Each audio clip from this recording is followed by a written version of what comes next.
तो last class में हम लोग ट्रांसफार्मर का वर्किंग प्रिंसिपल पढ़े थे।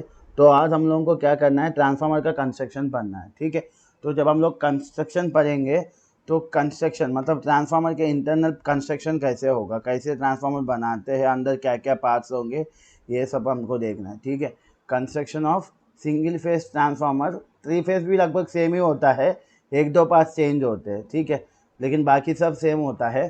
तो आज हम लोग देखते हैं construction of single phase transformer. ठीक है, तो सिंगल फेज ट्रांसफार्मर का कंस्ट्रक्शन क्या होता है, तो मैं यहाँ पे इमेज दिखा दे रहा हूँ। ठीक है, तो आप लोग रोड पे भी देखे होंगे, आपका घर के आसपास भी देखे होंगे, तो आपका जो ट्रांसफार्मर रहता है वो ऐसा ही रहता है। ठीक है, मैं सिंगल फेज और 3 फेज को मिला के बात कर रहा हूँ क्योंकि मैं कंस्ट्रक्शन ओवरऑल ट्रांसफार्मर का बात कर रहा हूँ। ठीक है, तो ये आपका क्या होगा, ये आपका ट्रांसफार्मर है। ठीक है, तो उसमें क्या क्या पार्ट्स होंगे और हर एक पार्ट क्या क्या काम करेगा, ये चीज़ आपको देखना है। ठीक है, तो ट्रांसफार्मर में सबसे इम्पॉर्टेंट दो पार्ट्स होते हैं।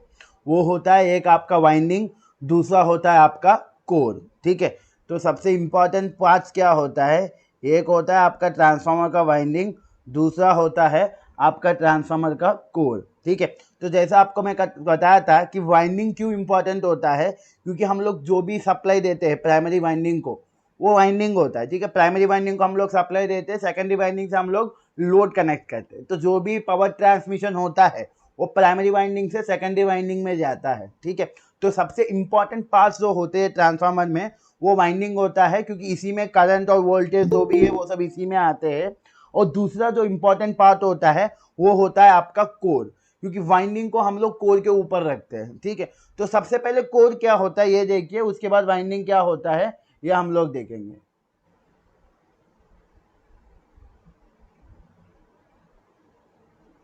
एक मिनट, ठीक है, आवाज आ रहा है ना? Yes sir. ठीक है, तो सबसे पहले ट्रांसफार्मर का कोर क्या होता है। ठीक है, तो आपका जो ट्रांसफार्मर का कोर रहता है, ये वाला जो लिखा हूँ ट्रांसफार्मर का कोर, यहाँ पे एक जो दिख रहा है आपको ये वाला आपका ट्रांसफार्मर का कोर है। ठीक है, ट्रांसफार्मर का कोर जो रहता है, ये जो कोर होता है इसको हम लोग सिलिकॉन स्टील से बनाते हैं। ठीक है, क्लियरली याद रख लीजिए, ट्रांसफार्मर का जो कोर रहता है इस कोर को हम लोग सिलिकॉन स्टील से बनाते हैं, स्टील से नहीं, सिलिकॉन स्टील से। सिलिकॉन स्टील क्यों इस्तेमाल किया जाता है, क्योंकि आप लोग हिस्टैरिसीस लूप पढ़े हो ना, मैं आपको पढ़ाया था हिस्टैरिसीस लूप। हिस्टैरिसीस लूप या BH कर्व मैं आपको पढ़ाया था, है ना? ठीक है, तो ट्रांसफार्मर कोर जो होता है, आपका जो ट्रांसफार्मर का कोर होता है, ये कोर आपका सिलिकॉन स्टील से बनाते हैं। सिलिकॉन स्टील से इसलिए बनाते हैं क्योंकि हम लोगों को कोर काम क्या करता है, यहाँ पे ट्रांसफार्मर में आप प्राइमरी वाइंडिंग को सप्लाई दोगे, तो प्राइमरी वाइंडिंग में EMF देने की वजह से प्राइमरी वाइंडिंग में करंट आएगा, और इस करंट की वजह से एक फ्लक्स आएगा, और ये फ्लक्स क्या होगा, इसी कोर में ट्रैवल करते हुए जाएगा। ठीक है, एक मिनट यार, बार बार फ़ोन आ रहा है, एक मिनट, मैं एक और नेटवर्क जो है वो बंद कर देता हूँ, बस एक मिनट।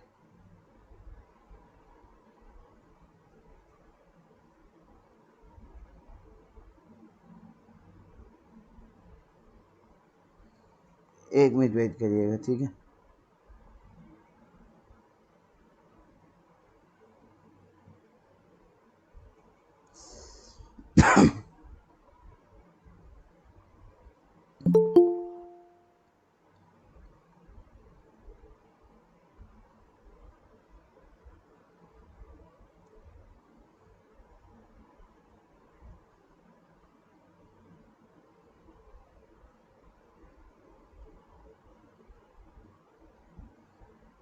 ठीक है,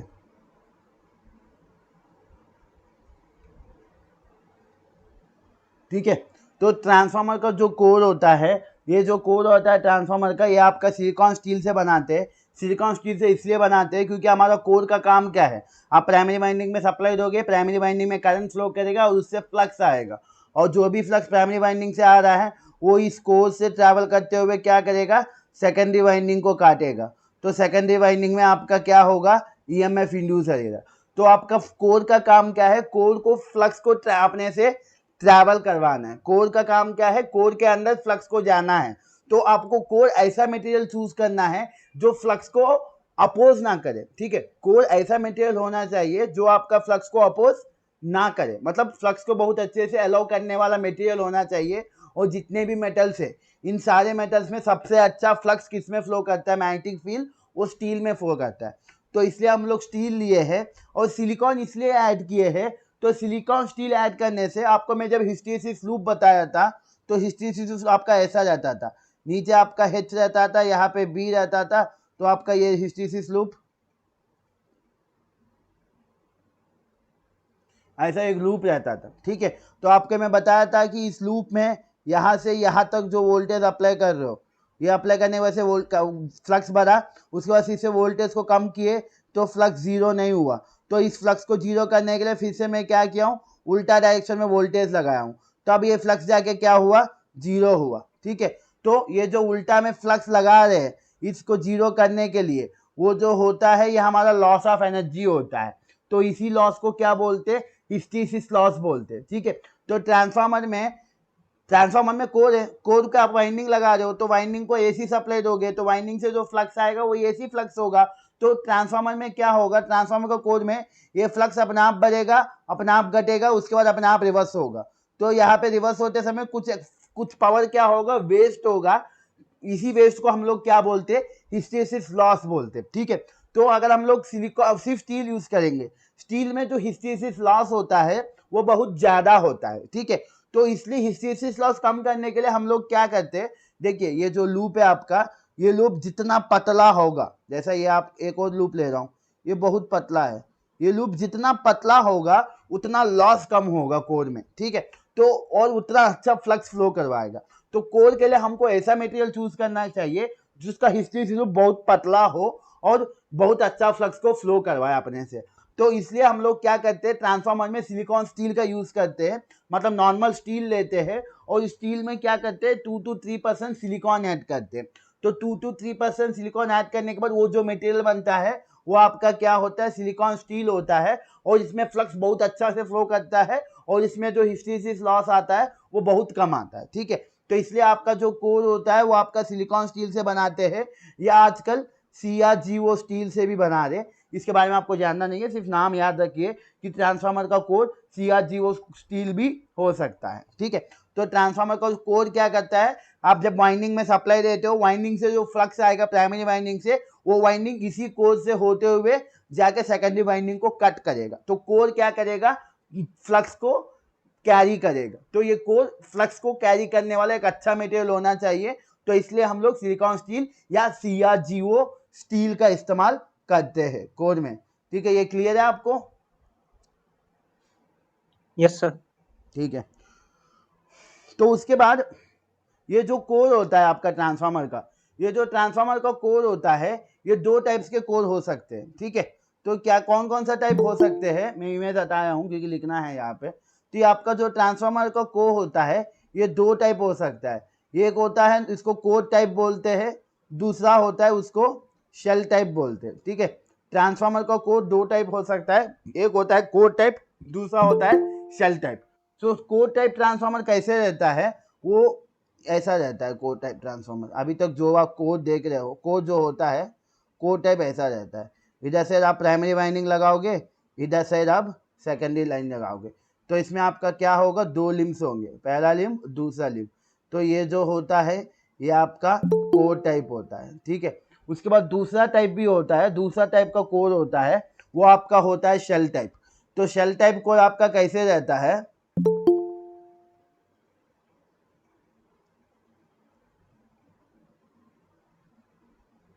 तो इसमें हमारे पास 3 लिम्ब होंगे, 1 2 और 3। ये जो होते हैं इनको लेग्स या लिम्स बोलते हैं, ठीक है।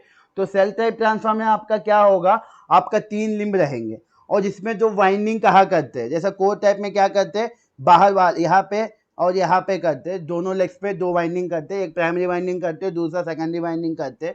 लेकिन अगर आप शेल टाइप देखोगे तो शेल टाइप में आपका वाइंडिंग कहा करते हैं, एग्जैक्टली बीच में करते हैं, बीच में प्राइमरी वाइंडिंग करेंगे और उसके ऊपर सेकेंडरी वाइंडिंग करेंगे। तो दोनों वाइंडिंग क्या करेंगे, बीच में ही करेंगे, ठीक है। तो आपका जो ट्रांसफार्मर का कोर होता है वो दो टाइप हो सकता है, एक आता है कोर टाइप और दूसरा होता है शेल टाइप। तो कोर टाइप में कितने लग रहते हैं, दो ही लग रहते हैं। तो एक लेग पे आप प्राइमरी वाइंडिंग करोगे, दूसरी लेग पे आप लोग सेकेंडरी वाइंडिंग करोगे। लेकिन अगर आप शेल टाइप देखोगे, शेल टाइप में आपके क्या होंगे, तीन लेग होंगे, एक दो तीन। और जो भी वाइंडिंग करते हो वो आप लोग कहाँ करते हो, एग्जैक्टली बीच में करते हो, ठीक है। तो आपका ये क्लियर है कोर टाइप और शेल टाइप कैसे होता है।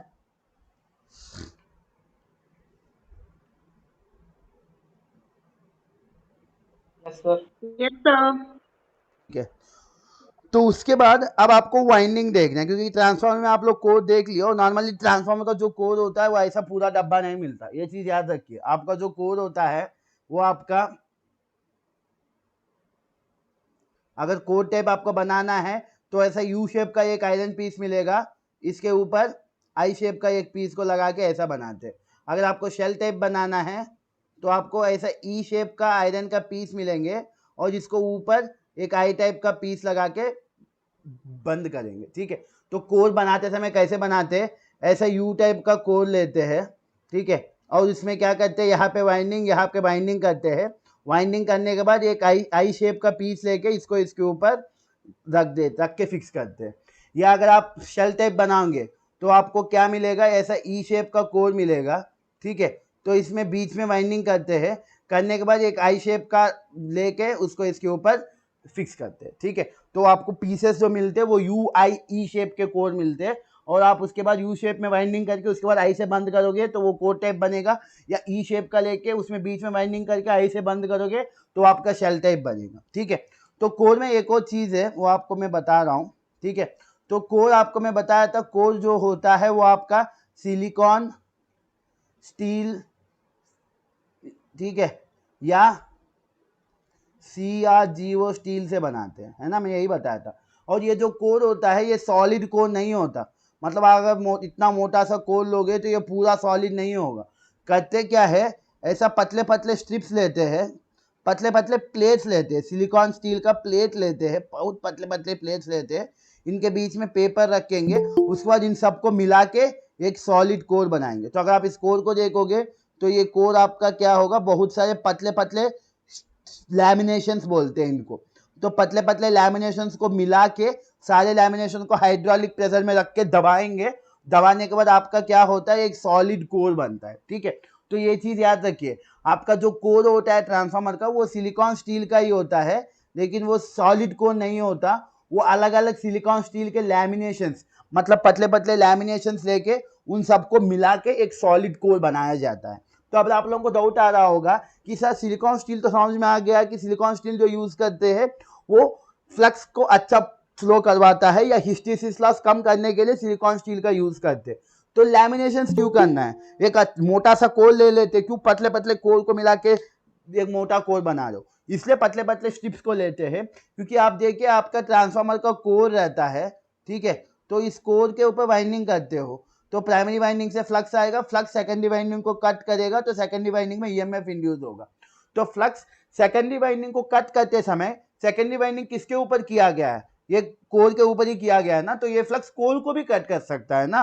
और आपका कोर किस मटेरियल से बन रहा है, सिलिकॉन स्टील से बन रहा है। स्टील एक मेटल है, तो इसमें भी करंट ईएमएफ इंड्यूस हो सकता है, और इसमें भी थोड़ा करंट फ्लो हो सकता है, क्योंकि फ्लक्स प्राइमरी वाइंडिंग से निकल रहा है, निकल के आके सेकेंडरी वाइंडिंग को काट रहा है, तो सेकेंडरी वाइंडिंग में ईएमएफ इंड्यूस हो रहा है।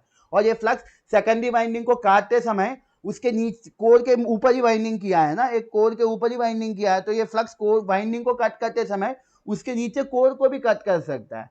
तो उसकी वजह से कोर में क्या होगा, कोर में भी ईएमएफ इंड्यूस हो सकता है, कोर में भी थोड़ा करंट फ्लो कर सकता है। लेकिन ये कोर आपका स्टील का बना है, स्टील में बल्कि करंट फ्लो करेगा, लेकिन स्टील का जो रेसिस्टेंस रहता है, ये स्टील एक अच्छा कंडक्टर नहीं है ना।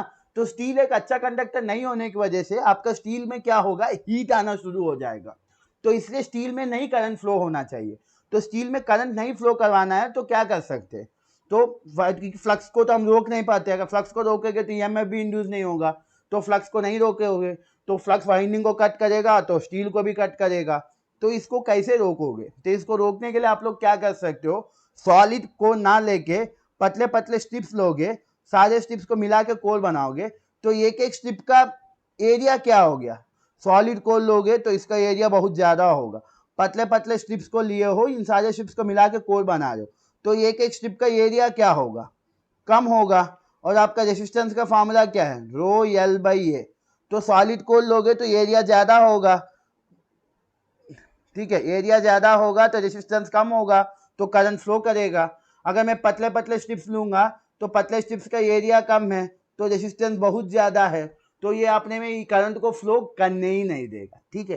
तो इसलिए कोर जो होता है वो आपका सिलिकॉन स्टील और लैमिनेशन से बनाया जाता है। मतलब सॉलिड सिलिकॉन स्टील नहीं लेते, सिलिकॉन स्टील के पतले पतले लैमिनेशंस लेते हैं और सारे लैमिनेशंस मिला के सॉलिड कोर बनाया जाता है। तो आपका कोर जो होता है वो आपका सिलिकॉन स्टील लैमिनेशन से बनाया जाता है, ठीक है। तो सिलिकॉन स्टील हिस्टैरिसीस लॉस को कम करने के लिए यूज किया है, और लैमिनेशंस एडी करंट लॉस बोलते हैं। एडी करंट लॉस मतलब जब वाइंडिंग से फ्लक्स आ रहा है, फ्लक्स आपको वाइंडिंग को काट रहा है, तो वाइंडिंग के साथ साथ वाइंडिंग के नीचे कोर को भी कट कर रहा है, उसकी वजह से उस कोर में भी करंट आ रहा है, तो वो जो करंट आता है उस करंट को एडी करंट बोलते हैं।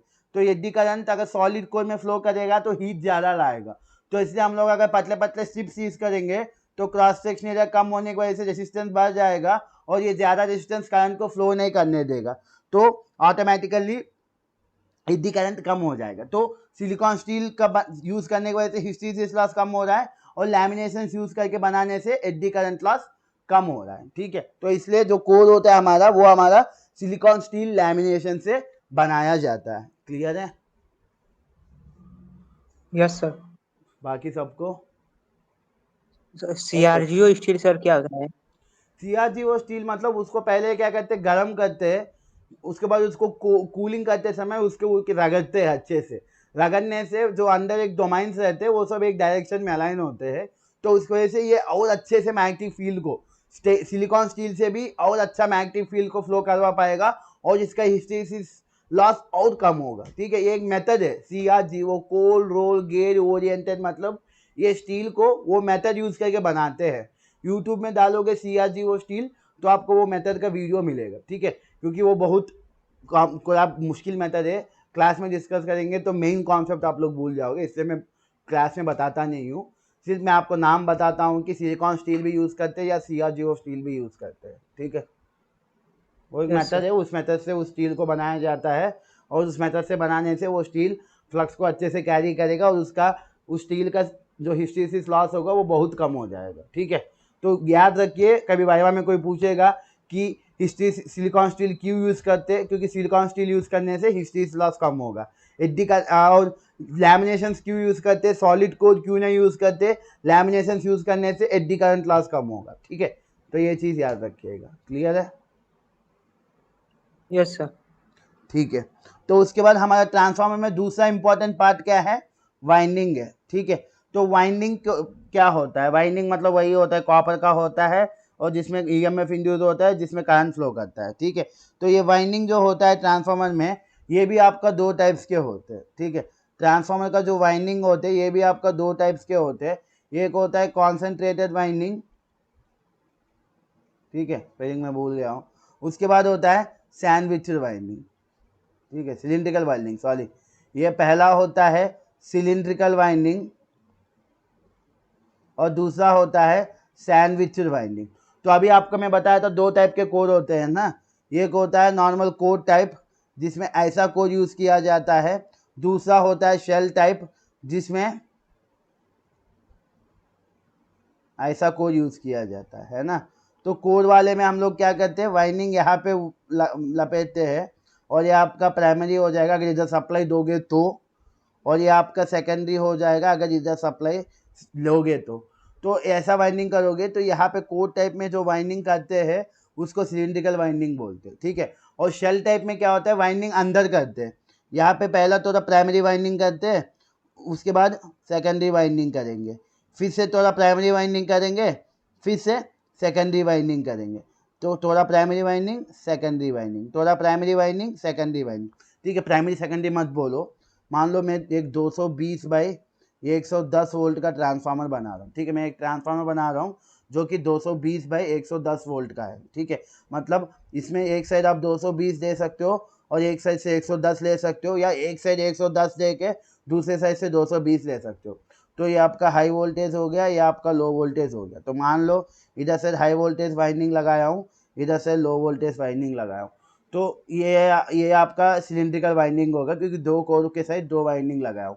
ऐसा नहीं अगर मैं इधर से हाई वोल्टेज लगाऊंगा, इधर से लो वोल्टेज, फिर से थोड़ा हाई वोल्टेज, फिर से थोड़ा लो वोल्टेज लगाऊंगा, तो यहाँ पे आप देख सकते हो ऊपर एक हाई वोल्टेज वाइंडिंग है, नीचे एक हाई वोल्टेज वाइंडिंग है, बीच में लो वोल्टेज वाइंडिंग है। तो एक लो वोल्टेज वाइंडिंग दो हाई वोल्टेज वाइंडिंग के बीच में सैंडविच हो गया, तो इसलिए इसका नाम क्या होता है, सैंडविच वाइंडिंग बोलते हैं। ठीक है, तो ट्रांसफार्मर में प्राइमरी सेकेंडरी नहीं बोल सकते, क्योंकि ट्रांसफार्मर जो होता है, मान लो ट्रांसफार्मर आप जब नया खरीदते हो तो आपको मिलता है 220/110, तो आपके ऊपर डिपेंड है। अगर आप 220 के साथ सप्लाई दे रहे हो, 110 के साथ लोड कनेक्ट कर रहे हो, तो आपका 220 प्राइमरी हो जाएगा, 110 सेकेंडरी हो जाएगा।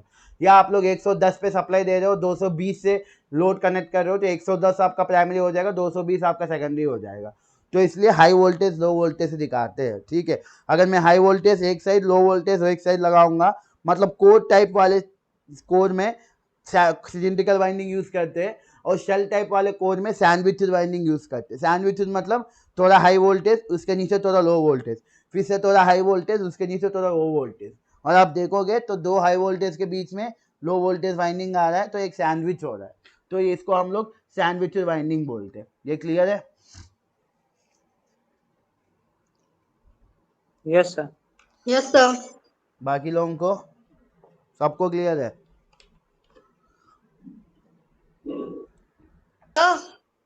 हाँ सर मेरा एक क्वेश्चन था, तो जैसे कि ट्रांसफार्मर के लिए सिंगल फेज यूज करते हैं, तो वैसे जनरेटर के लिए 3 फेज सर्किट यूज करते हैं क्या?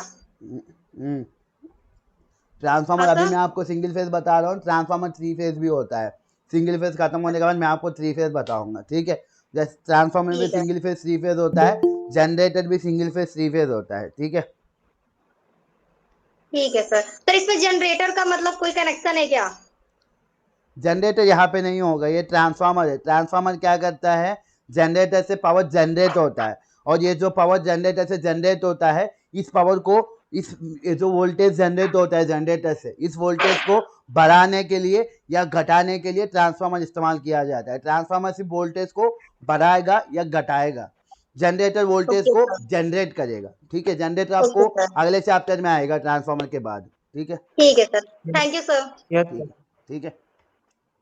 तो आप लोग ट्रांसफार्मर का वाइंडिंग देखे हो, ट्रांसफार्मर का कोर देखे हो। ठीक है, उसके बाद नॉर्मली क्या करते हैं, इस ट्रांसफार्मर का वाइंडिंग और कोर को हवा में नहीं रखते है ना, एक टैंकी के अंदर रखते हैं। ठीक है, तो ये जो टैंक है, ये ऐसा एक टैंक लेते हैं, यहाँ पे लिखा हूँ देखिए, ट्रांसफार्मर टैंक, आप लोगों को दिख रहा होगा। ठीक है, तो ये ऐसा एक ट्रांसफार्मर टैंक रहता है, और इस टैंक में पहले क्या करते हैं, इस टैंकी में आपका कोर और वाइंडिंग रख देते हैं, वाइंडिंग के कोर के ऊपर वाइंडिंग लपेटते हैं, और इस कोर और वाइंडिंग को क्या करते हैं, टैंकी के अंदर रखते हैं। तो इस टैंकी को क्या बोलते हैं, ट्रांसफार्मर टैंक बोलते हैं। उसके बाद इस टैंकी में क्या करते हैं, ये जो आपको येलो कलर में दिख रहा है ना, ये जो यहाँ पे येलो कलर में दिख रहा है, ये ऑयल है, इसको क्या बोलते हैं, इंसुलेशन ऑयल। ये एक इंसुलेशन ऑयल है, लेकिन इसका असली नाम होता है ट्रांसफार्मर ऑयल। ठीक है, तो टैंकी क्या होता है, सिर्फ टैंकी आउटर प्रोटेक्शन देता है। ठीक है, तो कोर लोगे, कोर के ऊपर वाइंडिंग लपेट दोगे, उसके बाद इस कोर और वाइंडिंग को क्या कर दोगे, टैंकी के अंदर रख दोगे।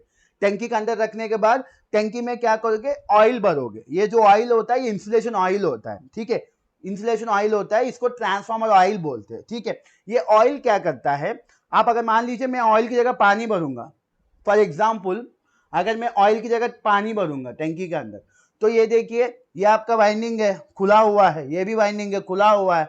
तो अगर आप इसमें पानी भरोगे, तो जब आप ऑन करोगे तो करंट इससे इस तरफ फ्लो करेगा, नहीं करेगा? करेगा, नहीं करेगा?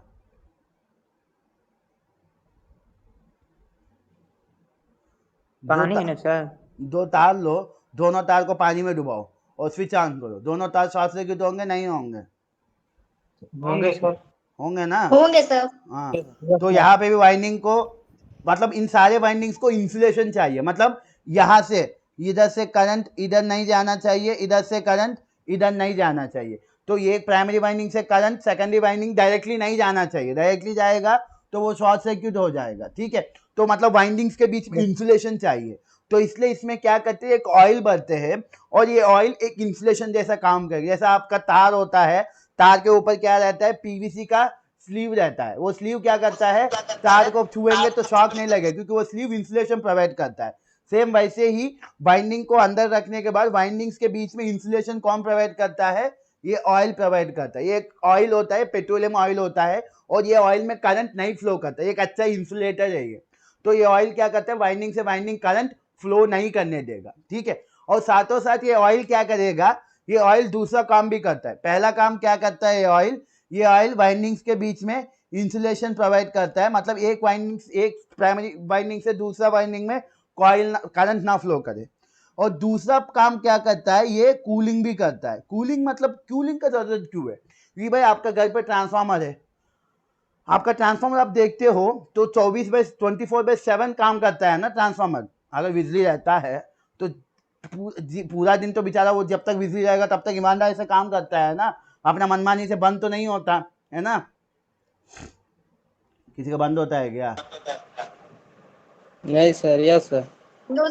अपने से तो बंद नहीं होता है ना, ऊपर से कोई बंद करता है तो बंद होता है। लेकिन ट्रांसफार्मर नॉर्मली क्या होता है, दिन भर काम करता है। तो ट्रांसफार्मर वाइंडिंग में दिन भर करंट फ्लो करता है। तो ट्रांसफार्मर वाइंडिंग में, किसी भी वाइंडिंग में दिन भर करंट फ्लो करता है तो वाइंडिंग से क्या होगा, हीट आएगा। अब हीट को अगर हम लोग ठंडा नहीं करेंगे तो धीरे धीरे वाइंडिंग जल भी सकता है, ठीक है। तो अब इंसुलेशन ऑयल कूलिंग भी करता है। कूलिंग कैसे करता है कि आप गर्मी में आप लोग रॉड लगा के पानी गर्म करे होगे, सब लोग किए होगे, है ना। तो जब आप लोग रॉड लगा के पानी गर्म करते हो तो आपका एक टैंकी है, बाल्टी है, बाल्टी में आप लोग पानी भरे हो और जिसमें एक रॉड रखे हो और रॉड गर्म हो रहा है। तो आप लोग ऑब्जर्व करोगे तो आप लोग एक चीज क्लियरली ऑब्जर्व कर सकते हो, ये रॉड जैसे जैसे गर्म होगा ये क्या करेगा, गर्म पानी को ऊपर भेजेगा और ठंडा पानी क्या होगा, नीचे आएगा। तो आप लोग ऑब्जर्व कर सकते हो, गर्मी में रॉड निकालने के बाद हाथ रखोगे तो ऊपर वाला पानी आपका गर्म रहेगा, लेकिन नीचे वाला पानी क्या होगा, ठंडा होगा। कभी कोई ऑब्जर्व किए हो? Yes sir. ठीक है, यस सर। तो सेम क्या होता है, टैंकी में पूरा ट्रांसफार्मर ऑयल भरा है, ठीक है। तो जैसे जैसे वाइंडिंग गर्म होगा तो वाइंडिंग के पास जो भी ऑयल होगा या वाइंडिंग का ऑयल पूरा क्या हो जाएगा, ये गर्म ऑयल ऊपर आएगा, ऊपर आके इन ट्यूब्स में जाएगा। ये जो ट्यूब्स होते हैं इन ट्यूब्स को कूलिंग ट्यूब्स बोलते हैं या इनको रेडिएटर्स भी बोलते हैं, ठीक है। तो क्या होता है, जैसे जैसे आपका वाइंडिंग गर्म होगा तो इस वाइंडिंग के पास जो ऑयल है ये ऑयल गर्म हो जाएगा। तो ये ऑयल क्या होगा, गर्म ऑयल ऊपर आएगा, ऊपर से आके इन ट्यूब में जाएगा। और ये ट्यूब बाहर है, बाहर हवा है, ये पूरा हवा है ना। तो ये बाहर का हवा की वजह से ऑयल ठंडा हो जाएगा। ठंडा होने के बाद फिर से ये ठंडा ऑयल क्या होगा, वाइंडिंग के पास जाएगा। फिर से वाइंडिंग से गर्म ऑयल बाहर आएगा, ट्यूब में आएगा, ट्यूब में ठंडा होगा, फिर से ठंडा ऑयल। ऐसा वाइंडिंग का ऐसा आपको ऑयल क्या होगा, सर्कुलेट करता रहेगा। गर्म ऑयल ऊपर आएगा, ऊपर आकर ट्यूब में जाएगा, ट्यूब में जाकर ठंडा होगा, फिर से ठंडा ऑयल अंदर जाएगा वाइंडिंग के पास, फिर से वाइंडिंग के पास गर्म ऑयल बाहर आएगा। ऐसा ये ऑयल घूमता रहेगा और वाइंडिंग से जो हीट है उसको बाहर ले जाता रहेगा। क्या हुआ, किसी को डाउट है क्या? सर यही प्रोसेस कंटिन्यूअस होता रहेगा ऐसे? हाँ, कंटिन्यूअस होता रहेगा क्योंकि ये नेचुरल प्रोसेस है। ठीक है सर। अब माइक ऑफ कर लो, मेरा साउंड मुझे ही आ रहा है, ठीक है। तो यहाँ तक क्लियर है, टैंकी क्या काम कर रहा है, ऑयल क्या काम कर रहा है, ट्यूब क्या काम कर रहा है, ठीक है। और सर जो अंदर वाला ट्यूब है, कौन सा, कहाँ अंदर वाला ट्यूब है, मतलब उसके अंदर सर, बाहर वाले के अंदर? हाँ, ये भी वही काम करता है। थोड़ा ऑयल इस ट्यूब में जाएगा, थोड़ा ऑयल इस ट्यूब में जाएगा, दोनों ट्यूब से ऑयल जाएगा, ठंडा होगा, फिर से दोनों ट्यूब से ऑयल बाहर आएगा, ठीक है। दोनों ट्यूब वही करते हैं, ऑयल थोड़ा ऑयल इस ट्यूब में जाएगा, थोड़ा इस ट्यूब में जाएगा, ठंडा होकर नीचे से अंदर घुसेगा, ठीक है। तो ट्रांसफार्मर ऑयल क्या करेगा, वाइंडिंग्स के बीच में इंसुलेशन प्रोवाइड करेगा और सर्कुलेट करेगा। सर्कुलेट मतलब गर्म ऑयल बाहर आएगा ट्यूब में, ठंडा होकर अंदर जाएगा, तो ऑयल सर्कुलेट करेगा। और ये सर्कुलेटिंग ऑयल क्या करेगा, गर्म वाइंडिंग से गर्मी ऑयल लेगा, ऑयल गर्म ऑयल बाहर आएगा, ठंडा होकर अंदर जाएगा, फिर से वाइंडिंग से गर्मी लेगा, बाहर आएगा, ठंडा होकर अंदर जाएगा। ऐसा आपको ऑयल घूमता रहेगा और वाइंडिंग से जो भी हीट आ रहा है उस हीट को बाहर भेजता रहेगा और वाइंडिंग को ज्यादा गर्म होके जलने नहीं देगा, ठीक है।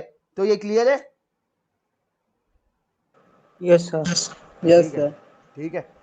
तो उसके बाद एक और चीज आपको याद रखना है, ये जो ट्रांसफार्मर ऑयल रहता है ये मॉइस्चर से बचाना पड़ता है इसको, ठीक है। मेरा माइक ऑफ करो जो ऑन की हो, मेरा आवाज रिसाउंड आ रहा है, बाकी लोगों को डिस्टर्बेंस होगा, ठीक है। तो ये जो ऑयल होता है ये ऑयल को पानी से मॉइस्चर से बचाना होता है, क्योंकि इस ऑयल बहुत मॉइस्चर से बहुत जल्दी खराब हो जाएगा। अगर 1% भी मॉइस्चर इसमें घुसेगा, अगर टंकी के अंदर थोड़ा सा भी, ठंडी का मौसम में मॉइस्चर रहता है, बारिश का मौसम में मॉइस्चर रहता है, हवा में थोड़ा सा भी मॉइस्चर अगर अंदर जाएगा टंकी के अंदर, तो पूरा इसका जो इंसुलेशन प्रॉपर्टी है, मतलब करंट को रोकने का जो प्रॉपर्टी है, ये 10,000 गुना कम हो जाएगा। और जब ऑयल का ये कम हो जाएगा तो ऑयल करंट को नहीं रोक पाएगा और वाइंडिंग्स के बीच में शॉर्ट सर्किट हो सकता है, ठीक है। तो ट्रांसफार्मर ऑयल जो होता है वो उसको पानी से बचाना, मतलब बाहर का मॉइस्चर से उसको बचाना पड़ेगा, ठीक है। ये चीज आप याद रखिएगा।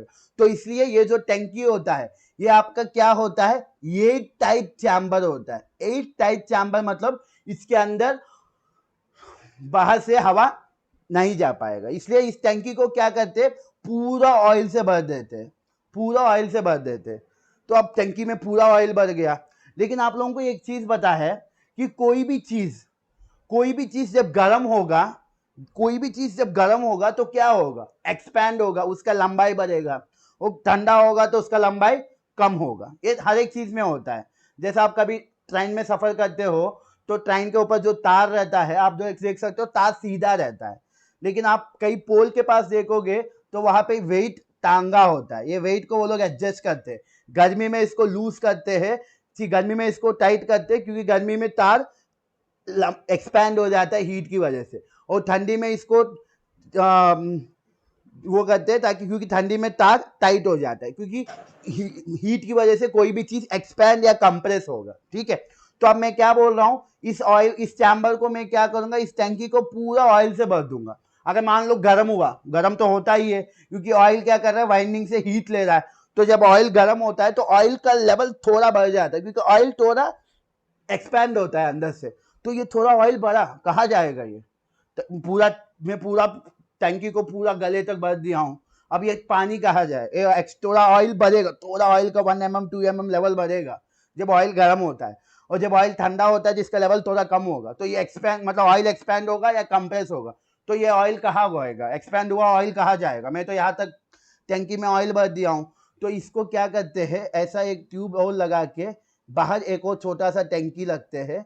इस टंकी को क्या बोलते हैं, कंजर्वेटर टैंक बोलते हैं, ठीक है। तो नीचे इस टैंक को क्या करना पड़ता है, पूरा ऑयल से फिल करना पड़ता है, क्योंकि ये हीट को ट्रांसमिट कर रहा है।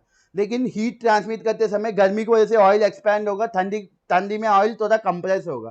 तो ऑयल का एक्सपैंड मतलब ऑयल का लेवल जब बढ़ेगा तो एक्स्ट्रा ऑयल क्या होगा, इस ट्यूब से होते हुए यहाँ पे ये जो कंजर्वेटर टैंक है इसमें ऊपर थोड़ा खाली रखते हैं। तो जब थोड़ा ऑयल का लेवल बढ़ेगा तो ये लेवल थोड़ा बढ़ जाएगा, और जब ठंडा होगा तो ये लेवल थोड़ा कम होगा। तो ये टंकी क्या करेगा, ऑयल का एक्सपेंशन और ऑयल का कंप्रेशन इस टंकी में थोड़ा ऊपर नीचे होगा, ठीक है। तो क्योंकि इस टंकी को हमको फुल्ली भरना होगा, लेकिन ऑयल हीट होते समय एक्सपैंड होगा, ठंडा होते समय कम होगा। तो एक्सपेंशन और कंप्रेशन के लिए हम लोग इस टंकी को एक और छोटा टंकी से कनेक्ट करते हैं, और इस छोटा टंकी को क्या बोलते हैं, कंजर्वेटर टैंक बोलते हैं। और इस टैंक को पूरा ना भर के ऊपर थोड़ा खाली रखते हैं, ठीक है। क्लियर है? Yes sir. यहाँ Yes, तक क्लियर है? sir. हाँ, यस सर। ठीक है। तो उसके बाद अब आप लोगों को एक चीज और बताना है कि देखो ऑयल का लेवल बढ़ रहा है, और जब ऑयल का लेवल बढ़ेगा तो यहाँ कुछ नहीं है, मतलब यहाँ पे क्या होगा, हवा होगा, है ना। तो जब ऑयल का लेवल बढ़ेगा ये हवा बाहर निकलना है, और जब ऑयल का लेवल कम होगा तो बाहर से हवा इसके अंदर आना है। लेकिन अभी आपको बताया हूं कि इस ऑयल में अगर हवा आएगा, हवा के साथ अगर मॉइस्चर आएगा तो ये ऑयल बेकार हो जाएगा। लेकिन बिना हवा का ये नेचुरल प्रोसेस नहीं हो पाएगा, क्योंकि टंकी, ये छोटा टंकी पूरा नहीं भरा है, थोड़ा खाली रखा हूं, तो इस खाली में हवा होगा। तो जब इसका लेवल बढ़ेगा तो इसमें थोड़ा एक्स्ट्रा हवा बाहर जाना चाहिए, और जब ये लेवल कम होगा तो थोड़ा एक्स्ट्रा हवा अंदर आना चाहिए। मतलब टंकी के अंदर से थोड़ा हवा बाहर जाना चाहिए, बाहर से थोड़ा हवा अंदर आना चाहिए। लेकिन बाहर का हवा में मॉइस्चर होगा, तो अब क्या कर सकते हैं, कुछ कर सकते हैं?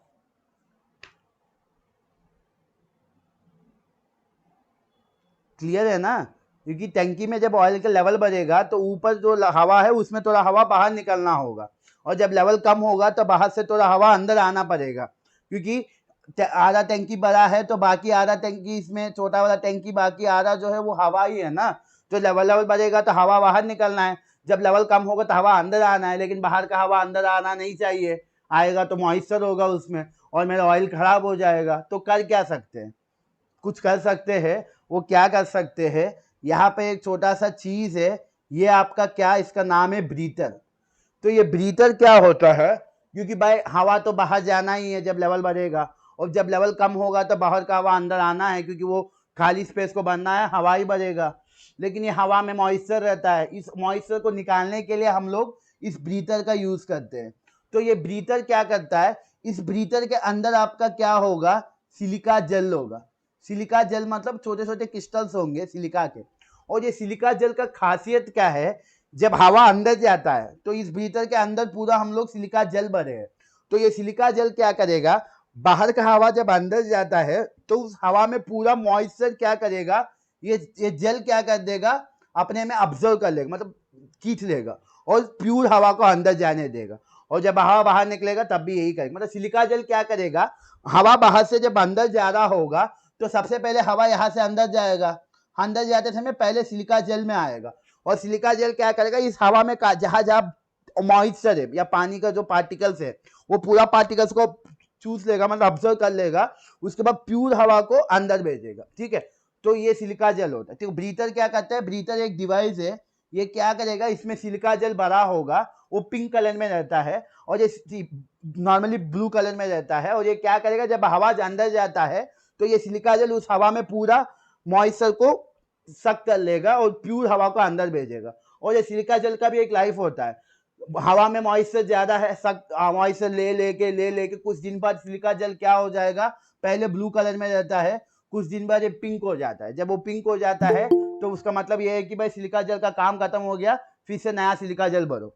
ठीक है, तो ये आपका ट्रांसफार्मर के अलग अलग पार्ट्स है, ये टर्मिनल्स है, इस टर्मिनल्स पे सप्लाई देते हो। ठीक है, और ये एक्सप्लोजन वेंट है, मान लो अंदर कुछ गड़बड़ हो गया और अंदर प्रेशर ज़्यादा हो गया टैंकी में, तो ट्रांसफार्मर ना फट के पूरा यहाँ पे एक वाल्व क्या हो जाएगा, वाल्व फट जाएगा और अंदर जो प्रेशर हुआ वो प्रेशर पूरा इस वाल्व से बाहर निकल जाएगा, क्योंकि कुछ प्रॉब्लम हो गया अंदर, मान लो वाइंडिंग ब्लास्ट हो गया, अंदर कुछ प्रेशर बन गया, तो वो एक्स्ट्रा प्रेशर यहाँ से बाहर निकल जाएगा और अंदर ट्रांसफार्मर को फटने से बचाएगा। ठीक है, तो ये सब अलग अलग पार्ट्स है।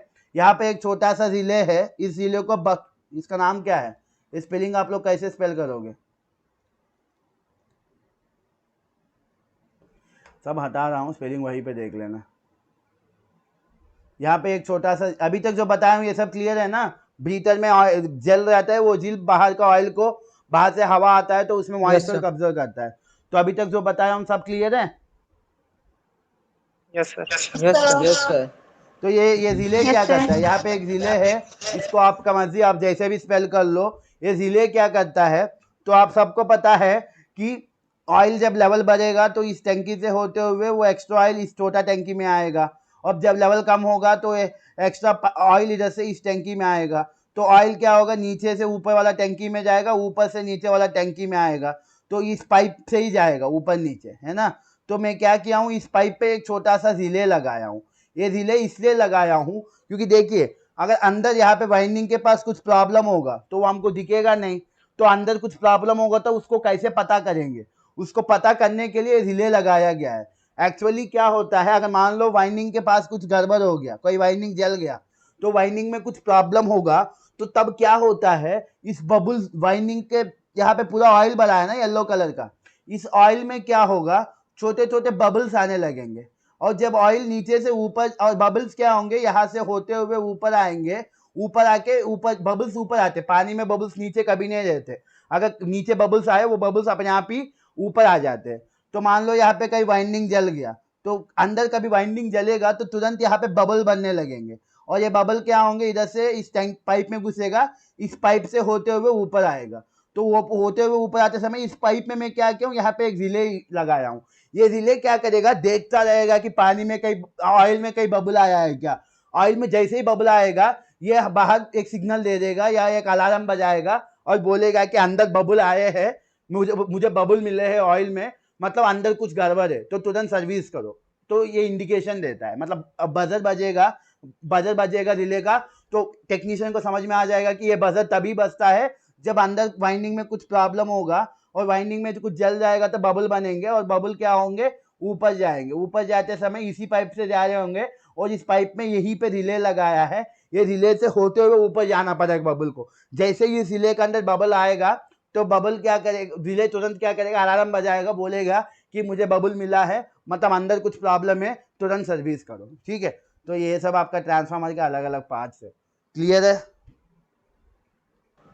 सर कभी कभी देखते हैं कि ट्रांसफार्मर में से ऑयल जो होता है बाहर की ओर निकलता है, ऐसा क्यों? वो इसलिए निकलता है क्योंकि हमारा इंडिया में कुछ भी सर्विस सही नहीं करते, ठीक है, तो इसलिए निकलता है। ठीक है, क्योंकि ट्रांसफार्मर में भी क्या होता है, सालों साल यूज़ करने के बाद कहीं से बोल्ट नट कुछ तो लूज़ हो जाता है, और उसमें से ऑयल निकलने लगता है।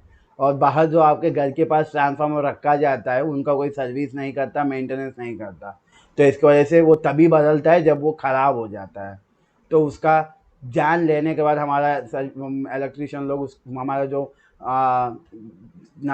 वो इलेक्ट्रिसिटी डिपार्टमेंट वाले वो लोग बदलते हैं। तो वो इंडिया में जो होता है वो बुक के हिसाब से नहीं होता, वो सब इंडिया जुगाड़ से चलता है। वो टैंकी में जो ऑयल लीक होता है वो बहुत सालों से ट्रांसफार्मर वही यूज़ करने की वजह से कई बोल्ट नट लूज़ होकर ऑयल लीक होने लगता है। ठीक है, और कुछ नहीं है, क्योंकि इंडिया में मेंटेनेंस नहीं करते किसी के चीज़ का। हमको सिर्फ एक बार ख़रीदेंगे तो जितना साल चलेगा उसका जान लेके उसको चलाएंगे, जब ख़राब होगा फिर से नया लाएंगे। मेंटेनेंस करेंगे नहीं, क्योंकि उसके लिए हमको मेहनत करना पड़ेगा, वो हम लोग नहीं कर पाते। ठीक है, बस इसी की वजह से ऑयल लीक होता है, और उसके नीचे कोई टेक्निकल रीज़न नहीं है। ठीक है, यस सर। वैसे भी सर चलता है 4-5 साल 10 साल 5 करके 10-15 साल 20 साल तक चलता है ट्रांसफार्मर, उसके बाद ख़राब होता है तो फिर से नया ट्रांसफार्मर लगाया जाता है। ठीक है, ठीक है, तो ये आपका ट्रांसफार्मर का कंस्ट्रक्शन है। ठीक है, क्लियर है ना सबको? Yes sir.